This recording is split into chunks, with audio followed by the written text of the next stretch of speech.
All right. Hello, everybody. I am going to attempt this. It's been quite a while, and I don't do this too often. And I have to figure out how to bring the chat up. And I go through this every time, and it doesn't ever get easier. But I'm going to try it nevertheless. So, tonight, I want to talk about internet options if you live out in the middle of nowhere. And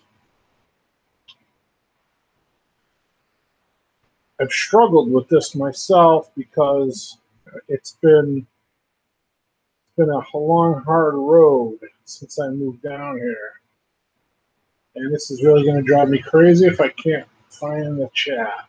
Figure out how to do that. Don't know why it's so difficult. I go through this every time, so bear with me for a couple of minutes while I try to attempt to figure this out, and then I will wait for a couple of minutes while I try to attempt to figure this out. There it is. All right. All right. Hey, all right. Backwoods Law, Finger Lakes Prepper. Daniel God is my judge. It's the veritable who's who of internet, of YouTube. I have the power here. All right. So I just want to kind of, all right, first of all, I'm not an expert on this, but I'm just going to share my struggles with it. So when I lived in Connecticut, we had cable internet. We're not big TV people, so we really didn't have like the TV part of it. We just had the cable internet. And if I remember correctly, there's three different tiers. We had the middle tier. We paid $60 a month, and it was absolutely awesome. Hey, Wes S. All right. So whenever we moved down here, when I moved down here to Virginia, and on that note, my wife is coming down on Monday for good. So I cannot wait for that. The house is progressing along nicely and still not done. I'm going to do an update when we get a little bit closer.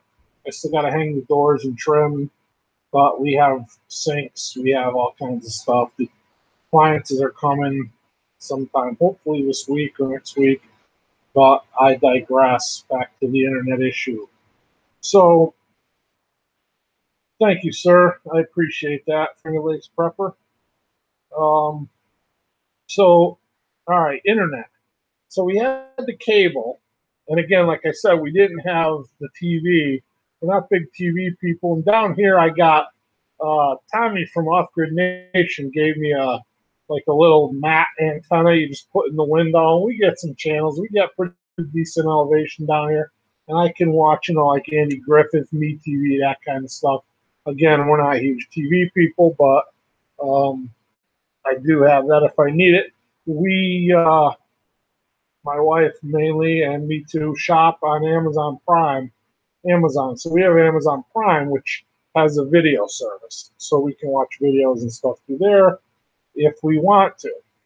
So when we came down, I researched around, and of course there's no cable where I am. I'm in the middle of nowhere here. We're off the beaten path, and so we researched it, and there really wasn't a lot of options. There's forget the name of the company now. I guess it doesn't matter. And this isn't an indictment on any individual company, but from talking to the locals, they said, well, it's not really a decent option and this and that. And so I subscribed to a channel on YouTube that's the homesteading channel, and they're in Missouri.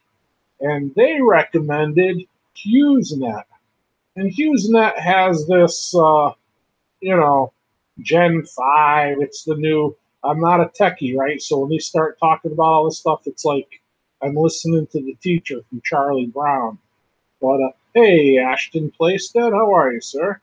And so they assured me that it worked awesome. And they have it, and they run several online businesses.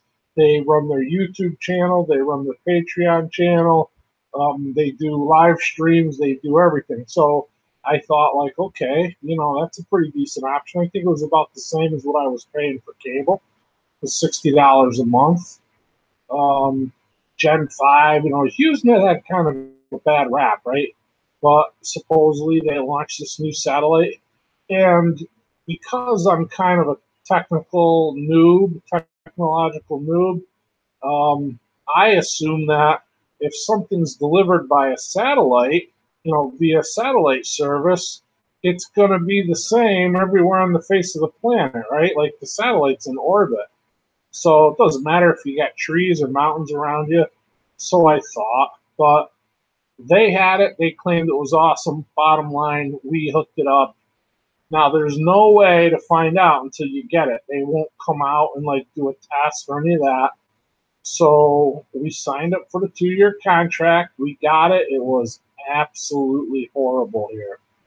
Absolutely horrible. And so I'm not going to say anything really bad about HughesNet. This is just my own personal experience because, again, I know people that have it that claim it's awesome and they love it. So, all right, that was just this horrible nightmare. I was on tech support trying to figure everything out. Maybe that, it was not aimed right, or because how can somebody else have it and it be awesome and I have it and it stinks if we're both, getting it from a satellite that's in outer space. Apparently that doesn't have anything to do with it. My mistake. Who knew, right? So we had to pay to get out of the contract. But it was so horrible that it was either do that or pay for it and literally not be able to use it. I like to watch FLP's live stream on Friday night. I like to watch Step One Survival's live stream on Saturday night. And there's a couple other shows I enjoy. And I literally could not watch live streams. I like to watch Wes's live streams. I could not watch them. You'd get 2-3 seconds, and then you get 20 seconds of buffering. And you get 5 seconds, you get another 20 seconds. And after a while, you were so far behind that you have to keep refreshing, and the chat would just be like, you'd be trying to chat with people. It took me a while to figure out, like, I'm in a chat conversation that happened a half an hour ago because I'm on this service that doesn't work. So you're right, absolutely right, Backwards Law. It sucked. So I had to pay $300 and something to get out of it, and I had AT&T on my cell phone, and I had better service on my cell phone than I did with HughesNet. So, all right. So again, we looked at this U.S. Singular and all these other things, and a couple of them had pretty good ratings, but not great. But they didn't work, or they weren't available to me here. So then somebody said something about Verizon, and I kind of accidentally got on Verizon. I want to say that HughesNet was equivalent to like dial-up.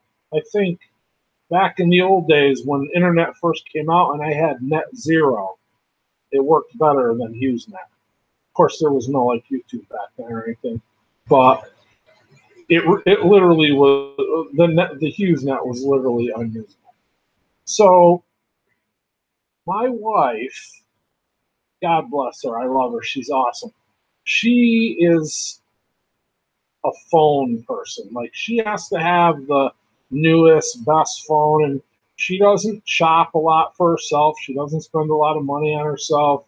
She's very modest and humble with the stuff that she buys, but her one thing is phones.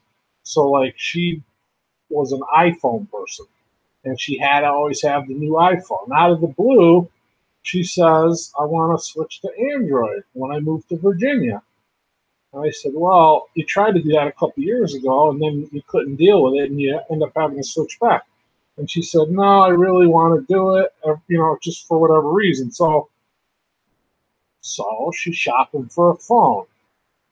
So she finds Verizon. And my friend Ray, he's a church builder missionary. He was here helping me put the beams in up in the house and stuff. He had Verizon. Of course, he's got a flip phone from, the first flip phone ever made, I think.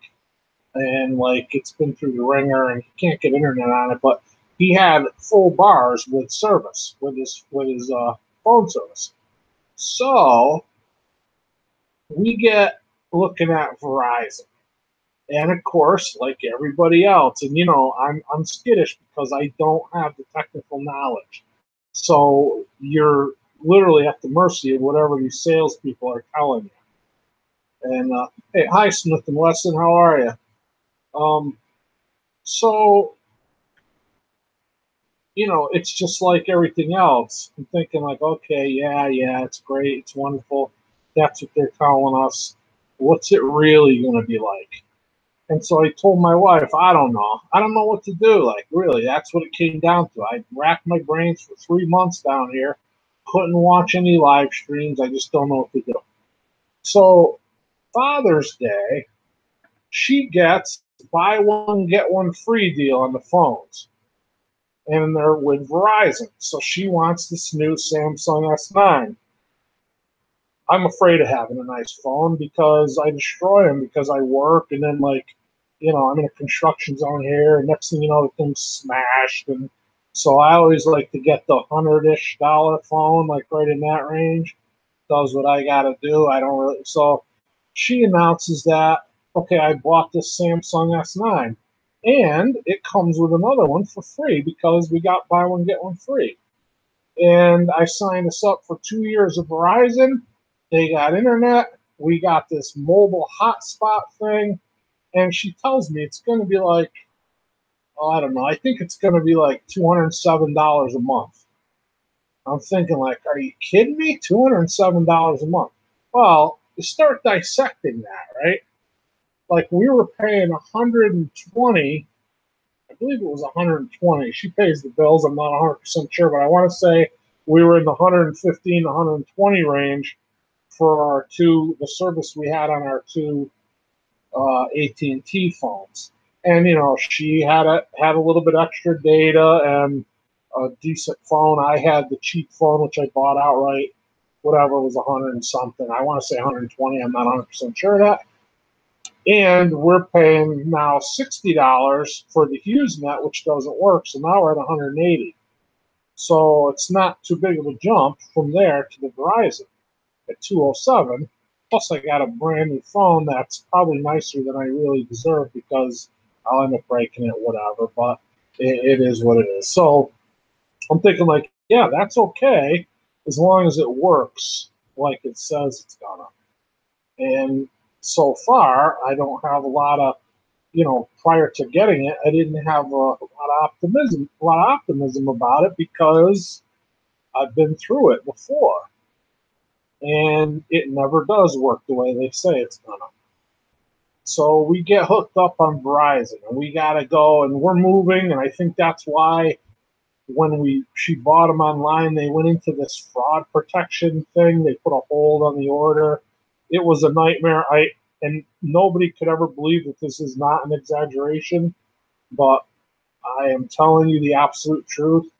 She was on the phone on hold on 3 different calls for a total of 6.5 hours to get this thing cleared up. Finally, it was 3 o'clock in the morning on the third call, and she just hung up. And then we had to start over the next day. And like you're on hold. They pick you up and they're like, okay, we got to confirm your email. We're going to send you a code. So they won't let you hold because they got a million other people. So you got to hang up, wait the 5 minutes or whatever till the email comes, call them back, wait on hold another 2 hours, whatever. It was a nightmare. And everything, our dealings with them was a nightmare. Like everything they told you online wasn't true. You went into the store, they're like, no, it's not that, it's this. And she bought these, she wanted to buy phone protectors, screen protectors for the phone. And they said, oh yeah, you need these ones here. They go on, they're $30 a piece. She bought cases, so she buys 2 of the screen protectors, $60. We get them, and they recommend that, you have the people at the store put them on because what do we know, right? So like we bring them down there, they put them on. Now I can't use the keyboard on my phone because it's got all these like bubbles in it, and when I touch my finger to the pad, it doesn't like respond to it. So now I'm going crazy. Like now it's driving me nuts, right? So I go back in there and they're like, "Well, you need this one. It's $70. It's liquid glass." I'm thinking like, "Oh, okay. Well, I don't want to pay $70 for a screen protector, and I guess I wouldn't really mind it, but I just wish that you didn't have to sell me the $30 one that was no good first." Of course, they didn't sell it to me. The people online did. So I talked to the manager in the store, and he's like, "Nope, we won't even sell those other ones. They're junk." He goes, "Liquid glass is the way to go. The ones that they sold you online, they keep sending them to us. I won't even put them on the shelf.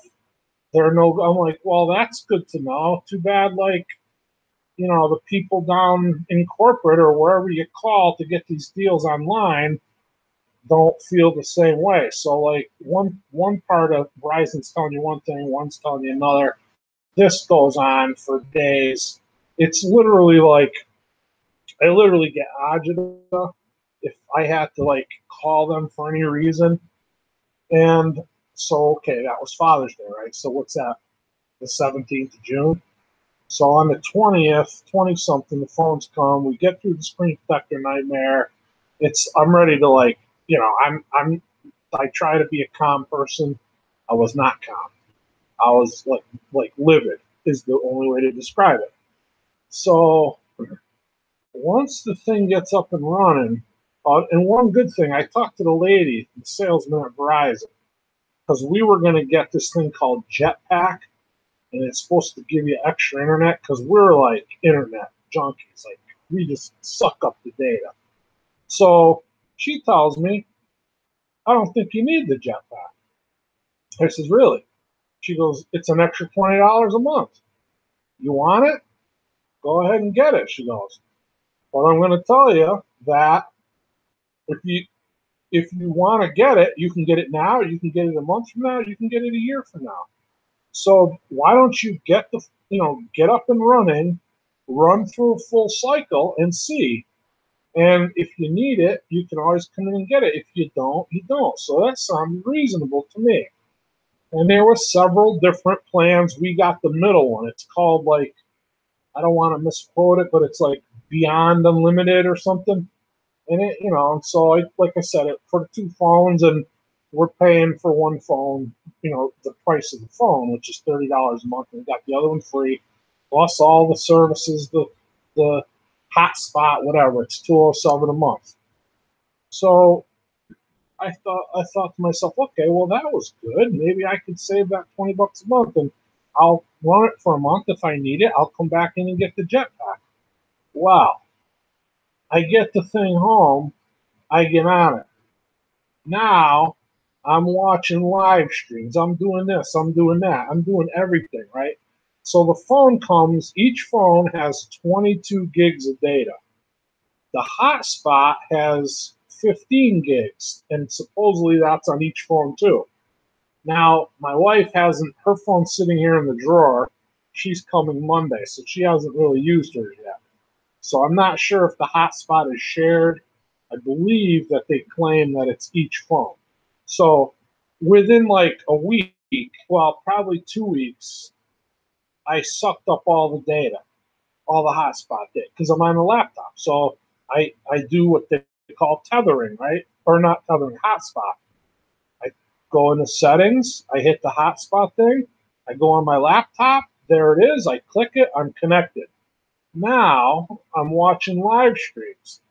I'm doing this, I'm doing that, right? I'm doing everything I want to do. I almost want to go out on a limb and say it's as good as cable internet. But in the back of my mind, I'm like, okay, well, I'm a week and a half into it. What happens when my data runs out? Now they claim there's no hard limits and it's unlimited, but there's a rollback. There's like a throttle back speed when you run out through your data. So So, okay, so, I'm always waiting for this moment when I'm going to run out and it's not going to work and it's going to stink. So I use up to 15 gigs on the hotspot, probably within a week and a half. Then another week and a half goes by because I'm like 3 weeks, I'm almost a month into it now because the 17th is when we started our service. So what's today, the 11th, 12th? So on the 17th it renews. Well, here it is, the 12th. I've used 30 something gigs of data. I've used all the 22 gigs. I've used all the 15 gigs on the hotspot. I get a message saying, and a while ago I got it when the hotspot ran out, you've used up your allotted data. We are now going to roll back your speed to, I think it was 600 Mbps DRJ, whatever. I don't know. Again, it's the teacher from Charlie Brown talking to me. I'm like, oh, here we go. Here we go now, right? This is what it is. Now I'm screwed. Now I'm getting this rollback speed. Well, okay. Guess what? It still works awesome. I'm 3 weeks into it. I've used over 30 something gigs. I've used all my 22 gigs. I've used all the hotspot gigs. I'm on the slow rollback speed.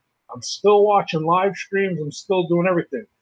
The only reason why I'm not going to say it's as good as cable is because now when I start a video, it will buffer for maybe 8 to 10 seconds before the video starts. Once the video starts, it hasn't buffered at all. There's only been one or two incidences on like a live stream when I would have a couple seconds of buffering. So I want to go out on a limb and say that it's awesome and it works awesome. And I love it.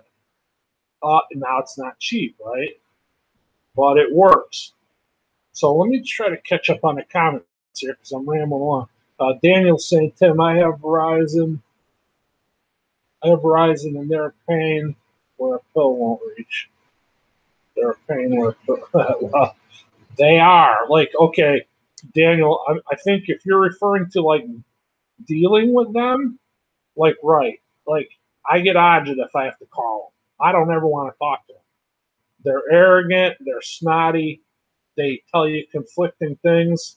But here's the bottom line for me, and here's what I cling to in those situations.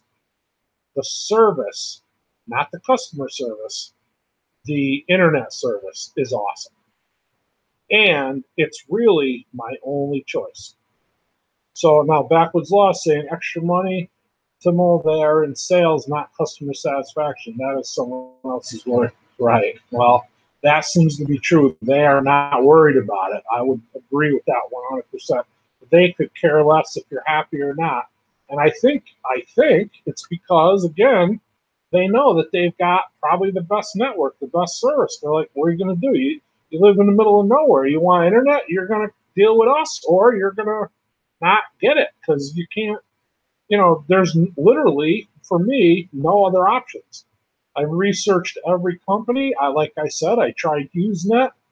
That was a classic fail, and it cost us big money to get out of it. And it just works now. It works awesome. Right now I'm on it. I've used up all the data, all the hotspot data. I'm doing a live stream. I don't know what it looks like on your end, but I just watch live streams. I just watched Nina's live stream. Didn't buffer. It works great. And so that's just my experience right now. Here's the thing, like people told me, these people that I watch and subscribe to in Missouri, they told me like the same thing about HughesNet. HughesNet's great. It works awesome for us. I went and got it, and it didn't work for me. So I could tell you and tell everybody Verizon's great. Does that mean if you get Verizon, it's going to work the same way at your house? Again, if in my limited knowledge, it's being delivered from a satellite, it should work the same everywhere. No, I don't know. Apparently that's not true, though, because it's not true for HughesNet. But here's the thing, too. You take your internet with you wherever you go, right? With HughesNet and even with cable, your internet is where your modem is in your house. If you want to go for a tractor ride into the woods, you have no internet. If you want to get in your car and go to a state park, you have no internet. With this, I have it everywhere I go because I hotspot it on my phone. If I got power on my laptop or a tablet, I can literally have this quality internet anywhere I go. Now, if I get into an area where Verizon doesn't have service, is that gonna mess me up? I'm assuming it probably will. And there's another point to consider, right? Like with HughesNet, you have to sign up. They come out and hook you up, and then you discover it stinks, or you discover it's good, like the people in Missouri did. There's no way to predetermine that. They won't come out and test it for you or check it. Now, Verizon has a large network. I would be willing to bet that almost everybody knows somebody that has Verizon service. So if you have a friend or a relative, family member, whatever, that has Verizon, next time they're at your house, ask them, how many bars you got? How's your service? And literally, like some days we only got 2 bars or a bar and a half, and the internet is still awesome. So I want to say that Verizon Internet is the answer to rural internet. Again, does that mean it's that way everywhere? I don't know. Backwards Law is saying you need to call FLP and chat. He will get you square. We had cell service once. He played Santa on the hook. Last time he went down to his property, I heard that story in one of his chats. So again, if you're in an area where there's no towers or where the service is sketchy, then yeah, I believe right, you're gonna have a problem. I also think that Verizon has one of the largest networks. So and I could be wrong about this because again, I'm not an expert, so I want to make that clear. If it's not anybody that knows me, it's already clear to them anyway. But if you don't have Verizon service wherever at your retreat, at your home, at your bug out location, you probably don't have any service. You're probably not going to have AT&T service or Sprint or T-Mobile or whatever. I could be wrong about that, but I think that Verizon is your best bet. And so Daniel's saying my Verizon has 1 bar here, and I've had times where I've only had 1 bar and I still had flawless internet. So I just, I hesitate to say that I fully recommend it because conditions are different. Some of us in the chat here are 1,000 miles apart from each other. So just because it's awesome here, I can't say it's going to be awesome there. But, there's a lot of advantages to it. Daniel, I hate the cell phones too. I hate the phones too. And here's my reality, and I'm almost ashamed to say it, but I'm addicted to internet. Like, I can't, that's bold. I'm not going to say, I am going to say, I can't live without internet. Of course, that's ridiculous. I can live without internet. I lived without internet for the first, 36 years of my life. So I can live without internet. I don't want to live without internet. I got internet, and I don't want to go back to 1982 because, it was okay when I was there because we didn't know any better. Now that we have it, many of us can't live without it. And again, that's a strong statement. Of course we can live without it. But if I didn't have internet, I wouldn't be in touch with my friends here in the chat. I wouldn't be able to watch the live stream shows that I enjoy or the videos that I enjoy. I wouldn't be able to keep in touch with friends on Facebook that live on the other side of the country. And I have a love-hate relationship with Facebook, so I'm not plugging Facebook. I'm just saying like Facebook is like anything else, right? It's just an innate object. Facebook can be good, it can be terrible. It depends how you use it. So I have people that, friends that say, I won't use Facebook. Facebook is evil, and Facebook isn't evil. Are there a lot of evil knuckleheads that use Facebook that could try to suck you in? Yeah, maybe there are. You got to be smarter than that, you know? You got to pick and choose your usage. I have friends that live on the other side of the country. It's nice to be able to be in touch with them. Can I call them? Yeah, but I can pick and choose the time. I can sit down at 1 o'clock in the morning and scroll through Facebook and look at pictures of their kids and stuff like this. Whereas I could call them and do that, not at 1 o'clock in the morning. And maybe during the day when I could call them, I'm doing something else. So it's just a matter of convenience. And it's a tool that facilitates convenience. In my opinion, that's the best way I can put it. So Finger Lakes Prepper, it's a necessity and part of our lives, not to mention the knowledge. Absolutely true. And that's a good point, the knowledge, because there's a lot of knowledge out there. I mean, I can't even tell you the amount of stuff I've looked up how to do. Just take the mowing deck off my tractor, take the loader off my tractor. I want to try to, figure out why the leaves are curling up on my tomatoes, or you name it, how to position a greenhouse. Like there's YouTube, in my opinion, this is going to sound, it's a little bit of exaggeration, but not really. YouTube is the source of all modern knowledge. I believe it is, because anything now, you have to be able to disseminate that knowledge and sift through it, because there's a lot of garbage there too. So if you search one specific thing, you could find a lot of misinformation before you peel back the layers and get to the truth. It's like anything else. Like you want to find out, how to save pepper seeds. You search it on YouTube.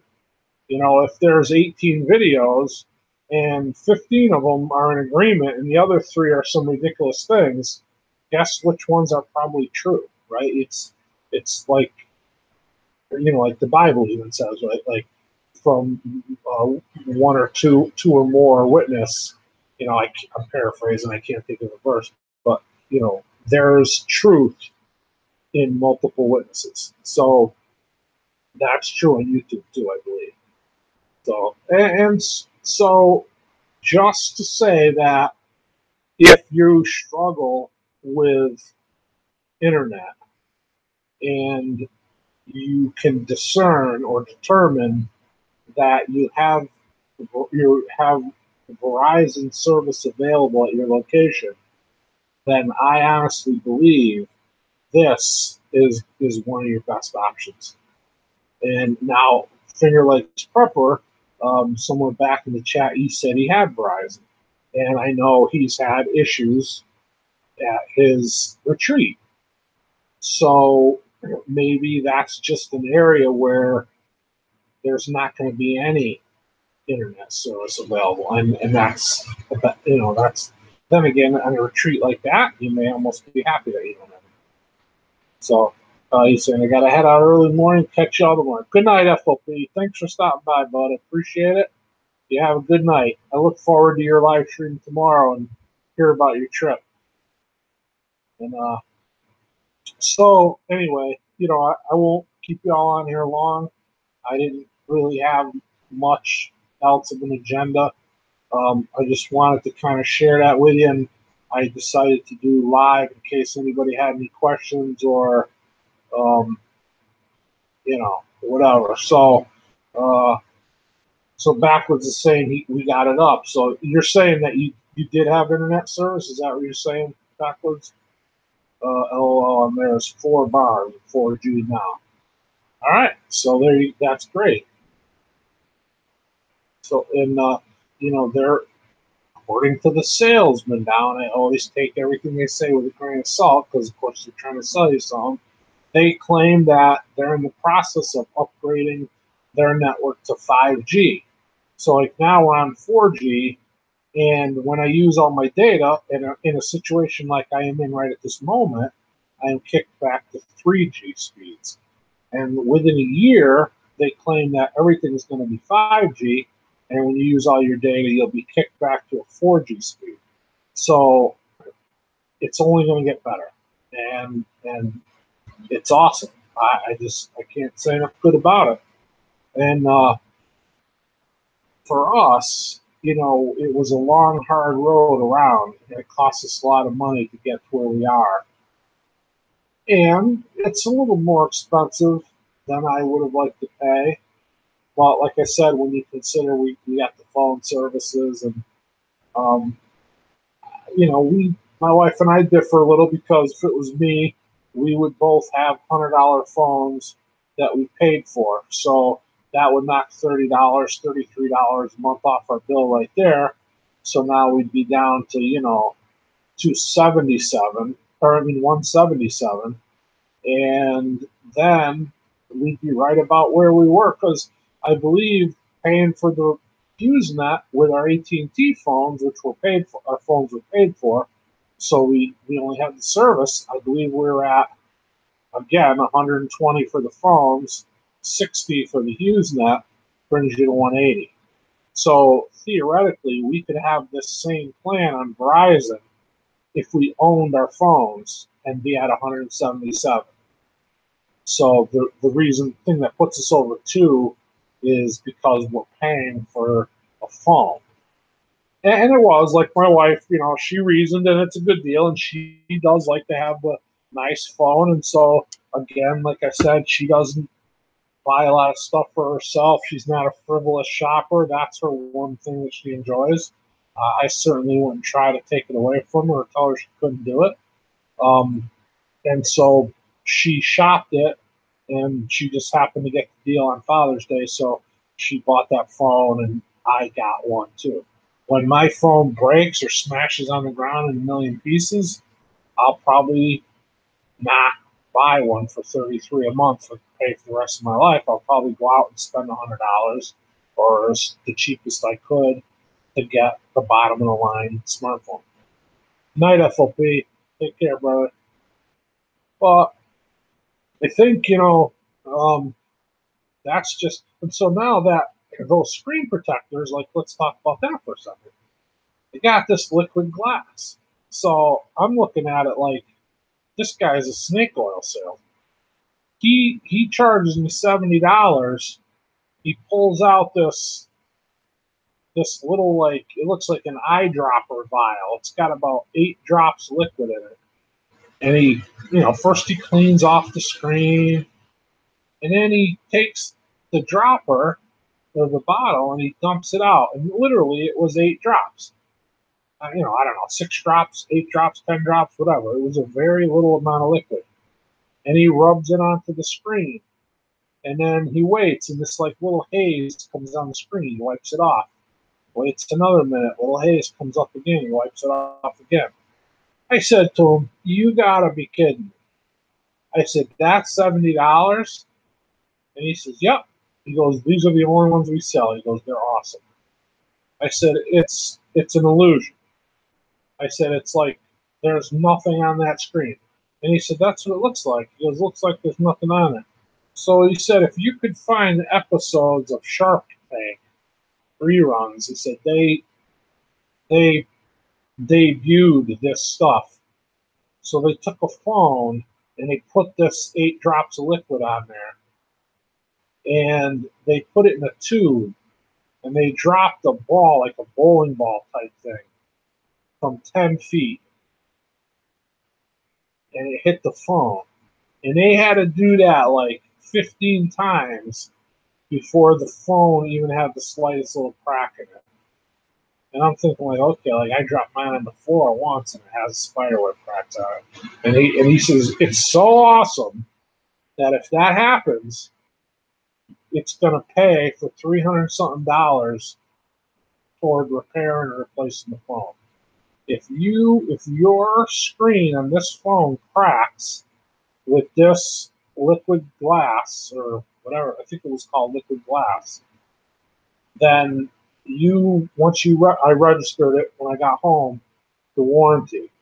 So he's saying if your phone screen cracks, you write the company and put a claim, they will give you I want to say it's $380, it's 300 something dollars. And then if you have the phone insurance, then it's double indemnity. Like then they'll pay for the rest of it. And you get the whole like $800 phone for free. I do not have the phone service, nor would I ever pay anything near that for a phone. I got this phone free from the deal my wife got. When this phone does crack, I'll put in the claim on the liquid glass. I'll get the 300 something dollars, and I'll go out and I'll spend that $300 on whatever phone I can get. That's what I'll have, and I'll be happy with it. So that's just my experience with it. So Wes is saying I'm on Cricket for sale with 4 phones with unlimited. Cost $140 a month. That's awesome. My wife had Cricket when a couple of years ago, when she gave up her what do you call Apple there iPhone for an Android. She had Cricket. It worked pretty good, and it was inexpensive. But there's like unlimited. See, like that's the thing that gets me, right? Because they say unlimited. Like we had AT&T, it was unlimited, but it's really not unlimited. It's unlimited, but at a certain time. And I'm not speaking directly about Cricket because I don't have any knowledge of that, but any other, it was this way with HughesNet. It was this way with AT&T. We had Metro PCS for a while. A couple of years back, it was the same way with them. We always had unlimited, but it was never truly unlimited. Because what happens was, once you use a certain amount of data, they throttle the speed back. And then you get the buffer. So yeah, it's unlimited, but for what I do, like any other service I had on the rollback speed, on the throttle back speed, I could not watch live streams. And with this one, I can. So now Wes is saying his internet's awesome. So that's good. I mean, if that works for you, like in the area you're in, that works good. So that I'm glad, I'm happy. And you know what? I would love to find an option for $57 a month cheaper, which ours would even be cheaper than that. Because if you're paying $150 for 4 phones, what would we pay for 2? Now, and I believe that's an option for us here. Honestly, we didn't look into Cricket, but we're pretty happy with the Verizon. It is expensive. I think that old adage, you get what you pay for, is kind of true too. Like we could hook up to 12, I believe it is, things, which we don't have 12 things, but I got my laptop, I got a tablet, which I hardly ever use, and I got my phone. So my wife has a laptop and a tablet and an iPad, and she'll use various things. But yeah, it's all what works in your area, I guess. Like if I could get that Cricket here and it worked, and we could get 2 lines and it was somewhere south of $150 a month, I'd be very happy with that. I think my brother has. Well, that could happen too. Like, and actually, I've been doing that like with my wife's, because one thing, and I'm glad you brought that up, Wes, because it made me think of this. And so I want to try to give the honest picture of this. And so the one area that now, when in the first couple weeks, when I had not used all the hotspot data and all the phone data, I could upload a video to YouTube, and it was pretty quick. Like, it wasn't cable quick, but it was pretty darn close.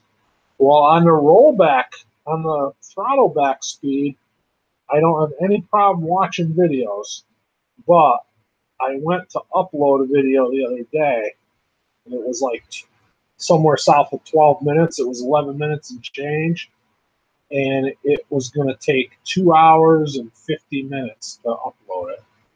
And so I went into the drawer, and I took my wife's phone because she's not here yet, and I turned it on, and I put the hotspot thing on, which, again, all the hotspot data is gone, but that's okay. And actually, it rolls back to the phone. So she hadn't used any of her data on her phone because she's not here. So I found her phone on the internet on the laptop, and I uploaded that, which would have took 2 hours and 50 minutes on my phone. It took like 27 minutes. And so that's the difference between the throttle back speed and the real speed. And again, it seems like it's more of an impingement on the upload than on downloads. And I don't know how any of that works, but I watch the videos and the live streams on the throttle back speed, and I don't have any problem. But when I go to upload, I notice a problem. So let's see. Next time. My wife is a frugal lady and will search for a penny for days without making sweat. My wife's the same way, Les. She could squeeze 11 dimes out of $1. God bless her. But, I hesitate to even say because I don't want it to come off as braggadocious, but we were able to do the complete renovation on this home without taking out a mortgage, a loan. We have a mortgage on the house, but without taking out a loan. And we ran into some snags, and we ended up spending a lot more money than we wanted to. And we bought a car, too, because my Tahoe had troubles. I ended up buying a Toyota Sequoia. So we were able to do that without taking out any initial debt. And if we finish without taking out debt, which it looks like we're gonna, it's gonna be very close. We're gonna be flat broke.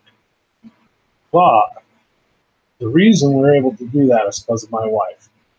When we were in Connecticut, we both worked 2 jobs. So we both had full-time jobs, and she had another full-time job, which a lot of it was overnight hours.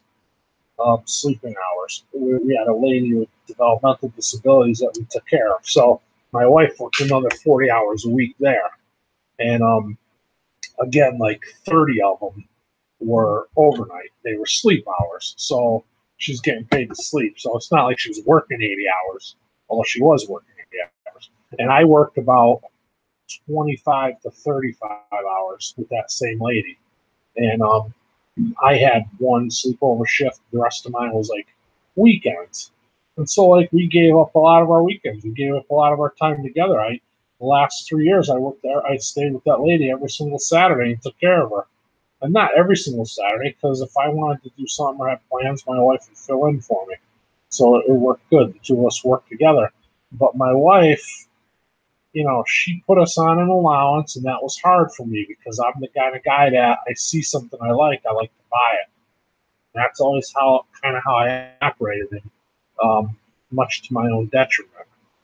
So when we got together, the smartest thing I ever did was ask her to be in charge of the finances, because she's obviously much better at it than I am. And after I asked her to be in charge of the finances, I sort of kind of regretted it a little because now I'm on lockdown with money. I got $20 a week or whatever. I think $40 a week actually is what we were getting for spending money. And, whereas before I had no limit. I could spend whatever I wanted. But then at the end of the month, I paid my bills. But if I needed tires for my car one time, it was like the end of the world. I didn't have the money. And how do you do it? You got to put it on a credit card. So my wife kind of throttled us down on all that. And it was nice because when we needed tires, we had the money for it. And when we needed to do this renovation, we had the money for that. And I'm quite sure that if I was on my own, I would not have been able to do that. So, again, we had to give up all our weekends and we worked a lot. But now's the time to kind of enjoy it. She's going to be here Monday, and she's looking for a job. She's going to have one job. And I have a little tiny pension, and at some point when the house is all done, I'll probably look for something part-time, and we're just going to try to slow down and enjoy ourselves and live frugally and live simply. We're even talking about maybe going down to one vehicle. Now, that's a big move, and it's in this day and age, it's not an easy move to make. But I think we're at that point where we can just about do it. And that'll be some more savings there. So the only reason I bring that up is just we're talking about, money. Again, I don't want to seem braggadocious about it. Everything we have and everything we've accomplished is through the grace of God. God has blessed us, and that's the only reason why we're able to do anything. Because in our own understanding and in our own actions, we're just a couple of knuckleheads. And I want to give God the credit for everything good in my life. And that's just the way it is. And so, it's just one of those things like you got to change. And when I say you got it, I'm talking about me. I got it because I had to change. Because before, when I was single, I didn't have the discipline. And it was hard. And like I said, things came up and it was devastating. Like you needed tires for the car. That was devastating. Whereas now, things are going to change again because now we're shifting gears again. And we don't have the 4 incomes and all that. So whatever. But I digress. I'm getting off track. But that's about all I got really for the just the internet thing. And I gotta say that again, I gotta be careful because I don't want to seem braggadocious.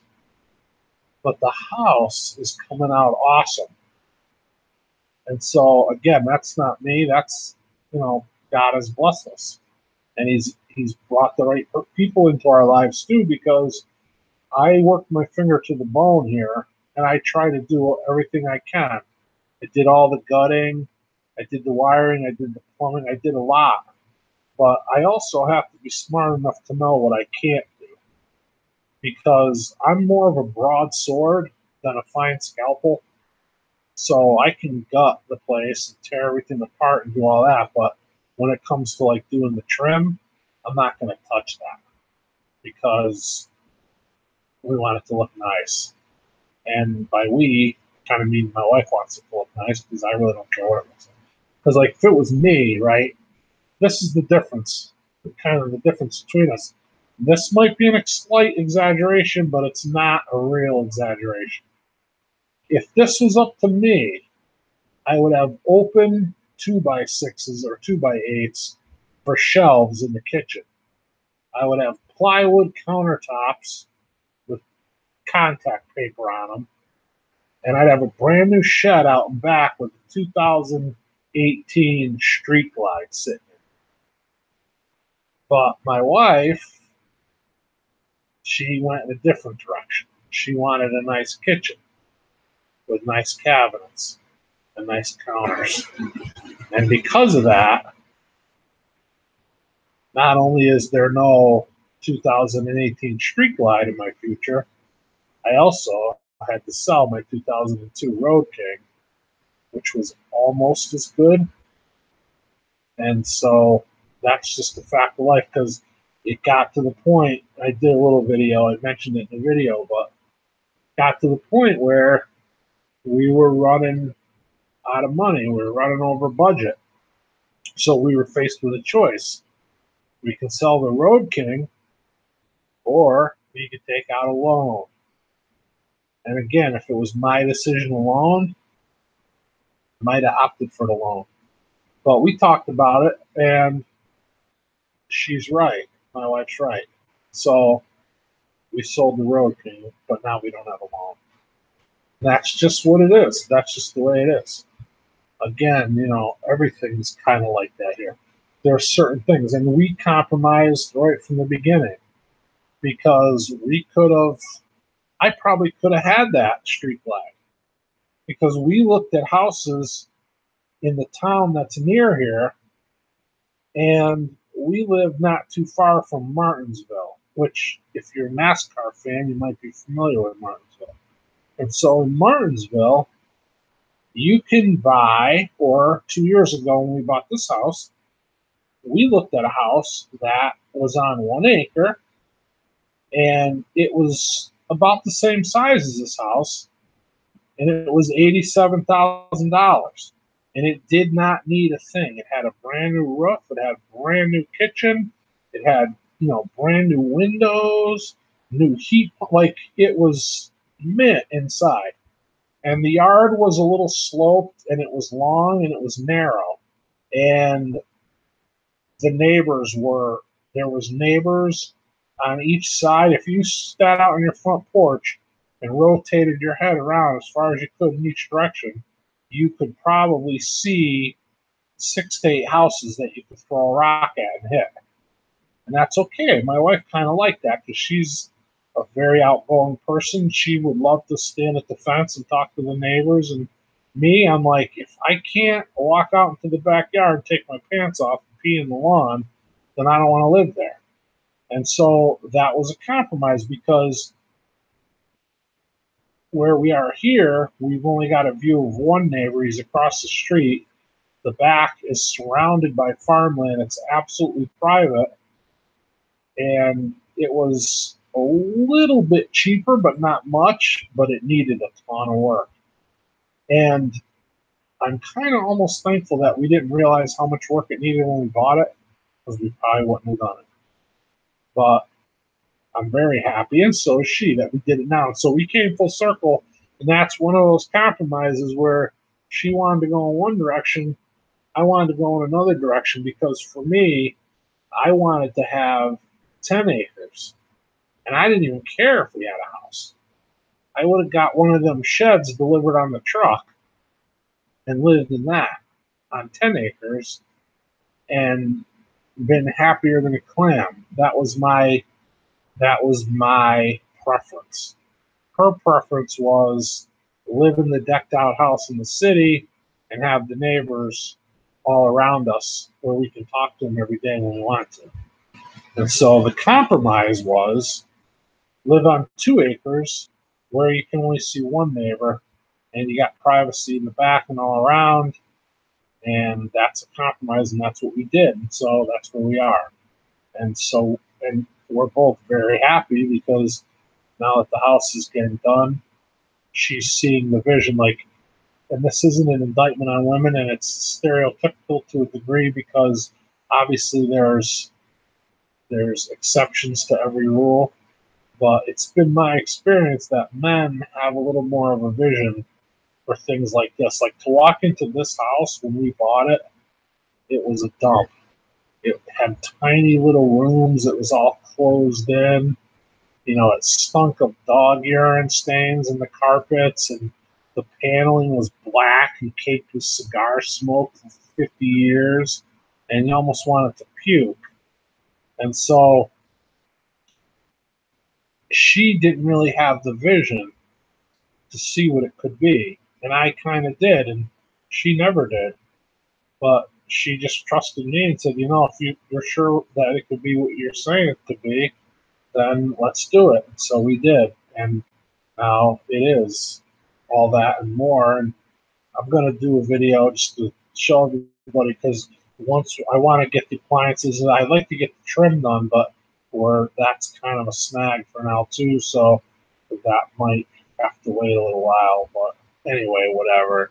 It is what it is. But just kind of give you my scenario on our journey and how we got to where we are. And I think that when you're married, you're always going to have that compromise. You're always going to have that spirit of compromise because two people a lot of times can be in alignment with a lot of things, but almost inevitably you're always going to be at odds with some things.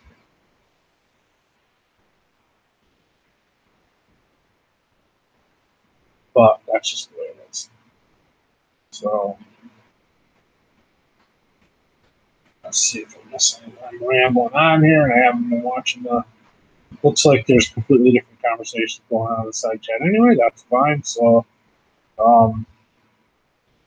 just don't want to miss if anybody's commenting at me. I don't want to miss it, but it doesn't look at it like it is. So, yeah. So, all right. I guess this is probably a good time to cut it off. I just want to thank everybody for coming and for listening to me rant. And I appreciate all you. Appreciate all my subs. Well, you know what? One thing I did want to talk about very briefly. I'm not. This has been beaten to death by many different people, so I don't really want to like get too deep into it. But I started a new series, and for those of you that faithfully watched my old series, the EMP series, I really, really appreciate you.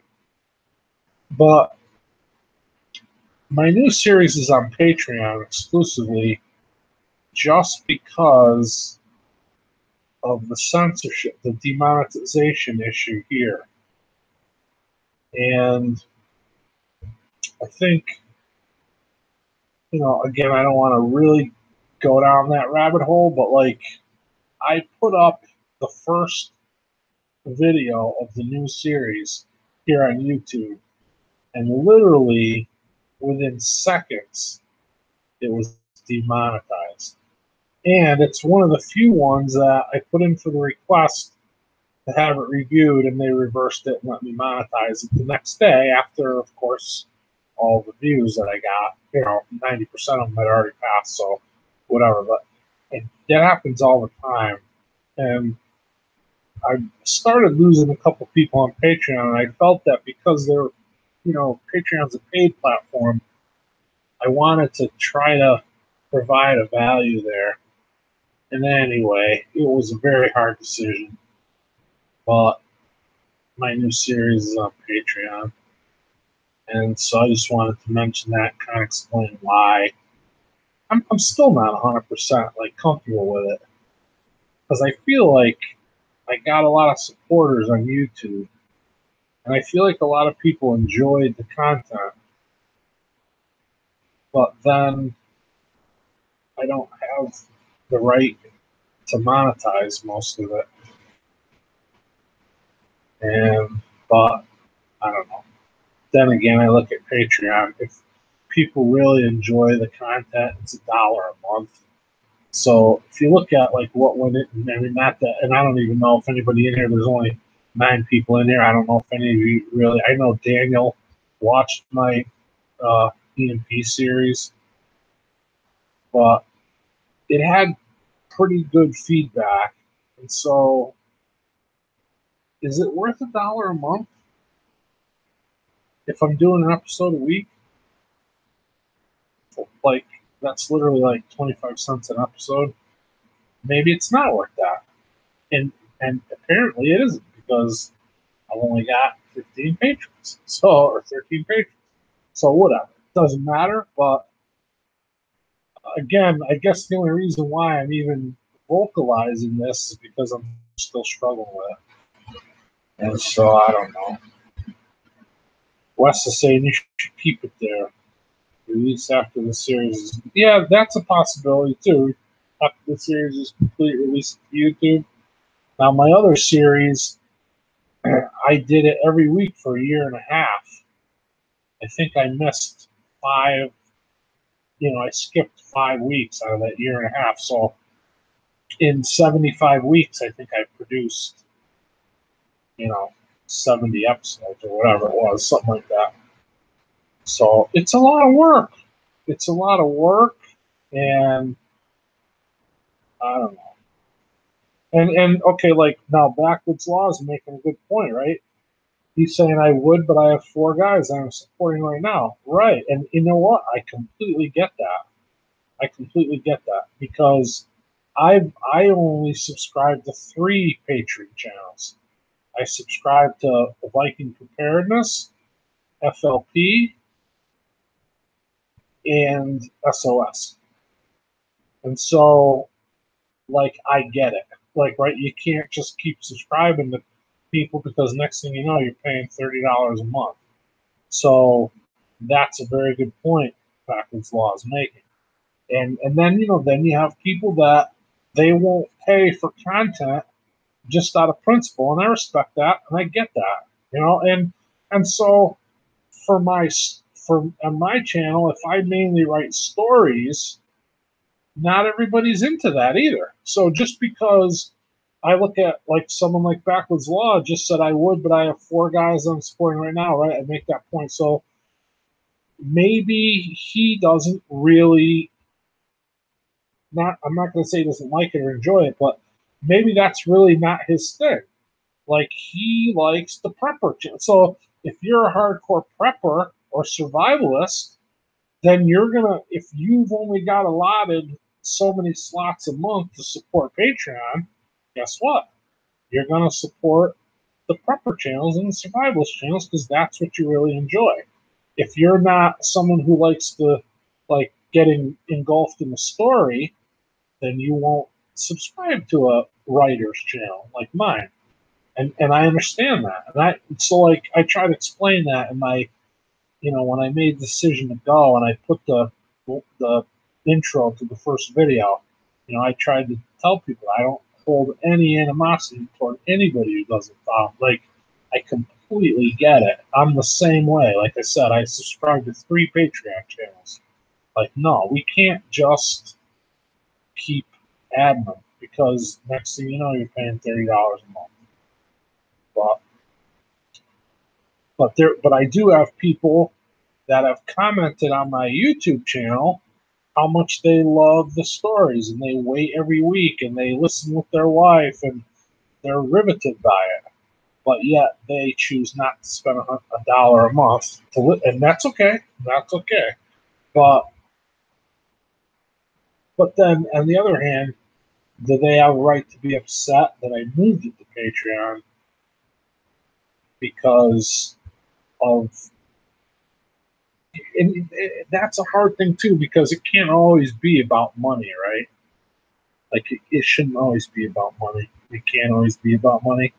But you know what? The reality is it has to be about money a little bit because of the time involved. If I'm producing the series every week, or like my new one, I'm going to shoot for every other week, at least for now because I'm super busy here. But with my old EMP series, I'm producing a show every week. That will average 12 to 16 minutes, I think, was the average per episode. Wonder if anybody really realizes how much time goes into writing and producing that.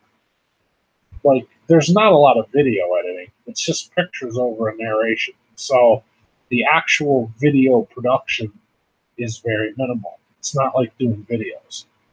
But the writing and even the narration takes time because just editing the audio takes time. Bringing out all the mistakes and stuff. So it just is what it is. I just don't, whatever. I've already said too much about it. So, again, let me just say I appreciate everybody that's listened to my stories and has supported my YouTube channel. Daniel's got to go. Good night, Daniel. Take care, brother.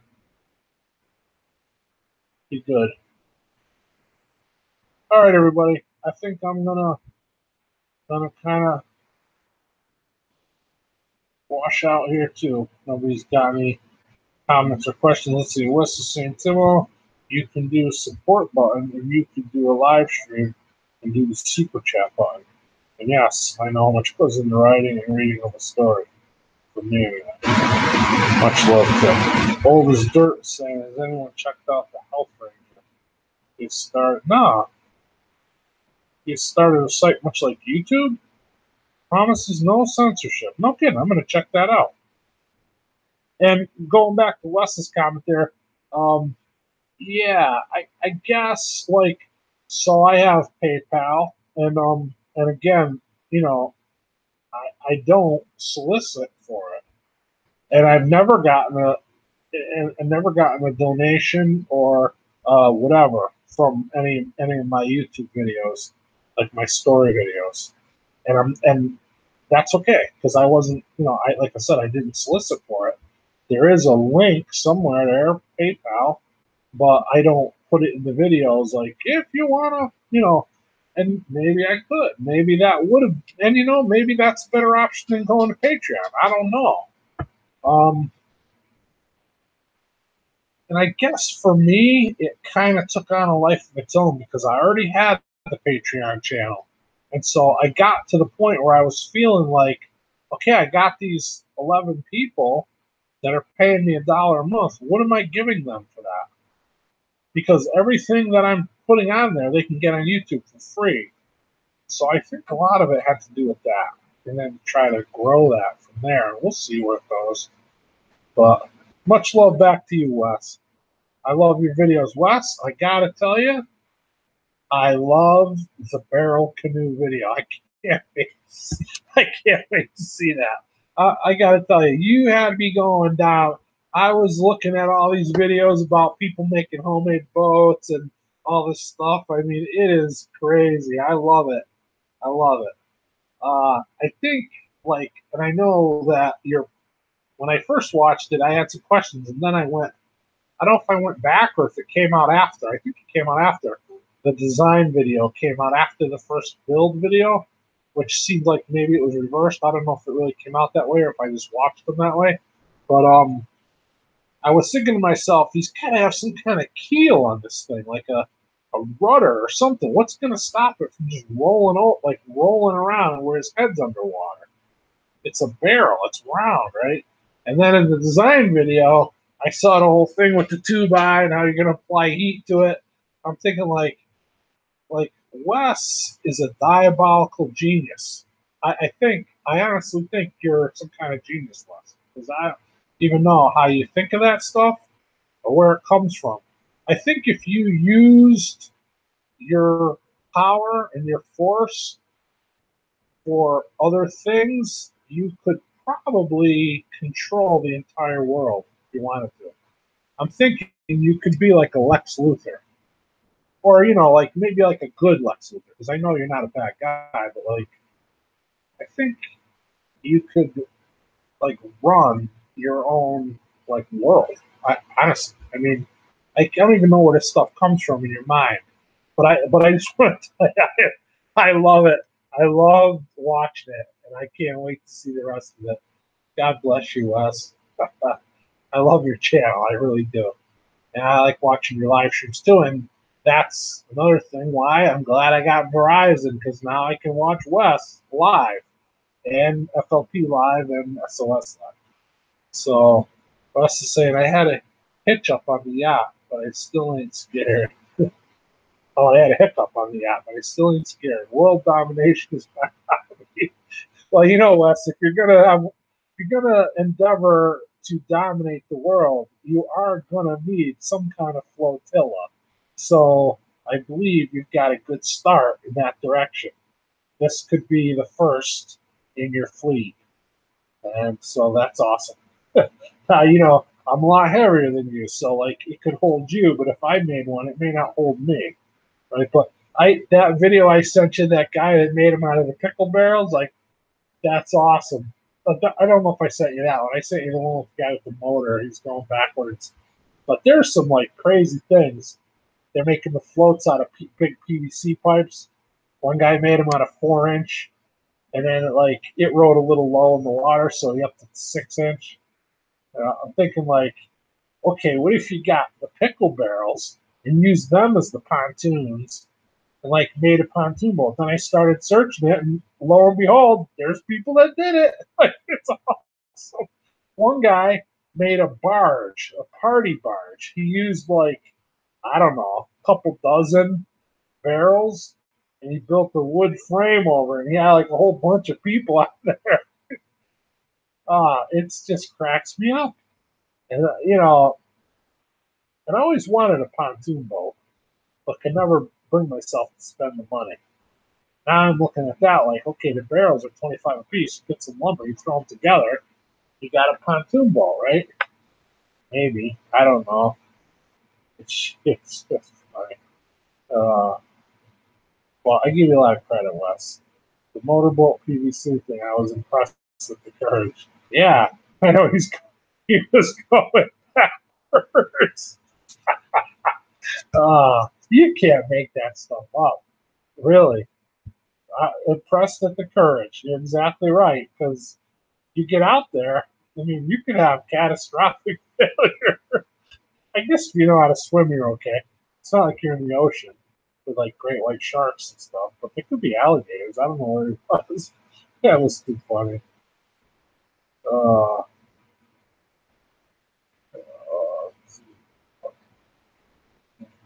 yeah, I'd be all for a new site to replace YouTube too. Here's the problem with that: YouTube's got the traffic, so these people come up with this. What was that? Not DTube. That's Steam.